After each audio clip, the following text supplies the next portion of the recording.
नमस्कार, मी सचिन यशवंत गोळे, महाराष्ट्र नवनिर्माण कामगार सेनेचा संयुक्त सरचिटणीस। आज मी रांजणगाव MIDC मध्ये आहे। 1 महिना अगोदर मी एक व्हिडिओ टाकली होती।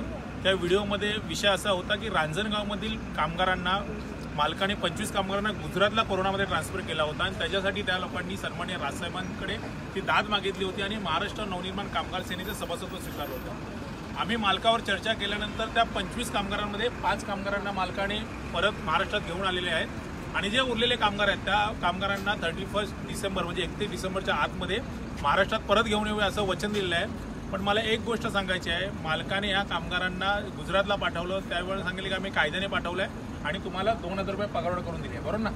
पण कामगार ज्यावेळी आम्हाला भेटले, कामगारांनी त्यांच्या व्यथा सांगितल्या, त्याच्यामध्ये त्यांचं पहिलं म्हणणं आहे की आम्हाला ज्यावेळी गुजरातमध्ये पाठवले 2000 रुपये पगारवाढ झाली, पण आम्ही जिथे राहतो त्याचा खर्च आम्हाला स्वतःला करायला सांगितला, बरोबर आहे ना।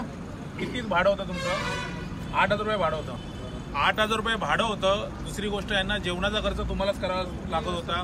म्हणजे जी व्यवस्था करायची होती ती व्यवस्था यांना सर्व करायला सांगितली आणि त्याचा प्रॉब्लेम काय झाला की हे जे कामगार होते हे कोरोनाच्या काळात तिकडे गेले होते। यांचं म्हणणं आहे की आम्ही कोरोनाच्या काळात तिकडे गेल्यानंतर आमच्या घरातल्यांची परिस्थिती एकदम खराब होती, कारण का महाराष्ट्रामध्ये कोरोना जोरात होता, गुजरातमध्ये कोरोना जोरात आहे। आम्ही जर तिकडे गेल्यानंतर आमचं काय बरं वाईट झालं तर कंपनीने आम्हाला कशी देखभाल करेल हेच कळत नाही, कारण कंपनीना खायचा खर्च करते ना, राहायचा खर्च करते ना, प्रवासाचा खर्च करते। आमची मालकावर चर्चा झाल्यानंतर मालकाने सकारात्मकरित्या ह्या 5 लोकांना कंपनीमध्ये परत आणलंय।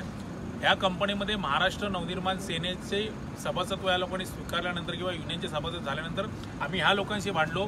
रांजणगाव MIDC मध्ये अशा भरपूर कंपन्या आहेत, बरोबर ना, की ज्या कामगारांच्या पिळवणूक करतात। कामगार मला आता तेच सांगत होते, रांजणगावमध्ये किंवा पुण्यामधल्या सगळ्या MIDC मध्ये कधीही कोणाचे पगार वेळेवर होत नाही, सुट्टीचे पैसे मिळत नाही, कोणालाही OT मिळत नाही किंवा बाकीच्या पण गोष्टी आहेत। आज ह्या कामगारांसाठी आम्ही भांडलो आणि त्यातल्या 5 कामगारांना परत घेऊन आले। अशा असंख्य कामगार आहेत जे MIDC मध्ये काम करतात, पण कोणाच्याही मागे कुठलीही संघटना उभी राहत नाही। त्याचं कारण इकडे जे प्रस्थापित राजकारणी आहेत किंवा बाकीचे लोक आहेत, एक तर ते स्वतःची इंटरनल युनियन बनवतात किंवा बाहेरून कंपनीला पाठिंबा देतात आणि मग असे हे कामगार महाराष्ट्राच्या बाहेर जातात। माझ्या रांजणगाव MIDC असेल, चाकण MIDC असेल किंवा बाकीच्या MIDC मधील जे कामगार असतील, ह्या कामगारांना पण एक सांगणं आहे की तुम्ही संघटना बनवताना ही कुठल्या तरी पक्षाची संघटना बनवा आणि मालकांना पण सांगितलं आहे जे ह्याच्या अगोदर झालं ते झालं, पण आता प्रत्येक कामगाराच्या मागे पुणे MIDC मध्ये महाराष्ट्र नवनिर्माण सेना आणि सन्माननीय राजसाहेब आहेत। आज ह्या 25 पैकी 5 कामगारांना आम्ही महाराष्ट्रात परत आणलंय, उरलेल्या 20 कामगारांना ह्या येणाऱ्या महिन्यात परत आणू। पण मालकाला पण मला सांगणं आहे की ह्याच्या पुढे जे तुम्ही त्रास दिला ह्या प्रत्येक कामगाराच्या मागे सन्माननीय राजसाहेब महाराष्ट्रामध्ये उभे आहेत। ह्याच्या पुढे कुठलाही कामगार आमचा महाराष्ट्रातून महाराष्ट्राच्या बाहेर जाणार नाही आणि गेला तर ज्या पद्धतीने महाराष्ट्र नवनिर्माण सेना उत्तर देते त्या पद्धतीने आम्ही तुम्हाला नक्कीच देऊ। जय हिंद, जय महाराष्ट्र।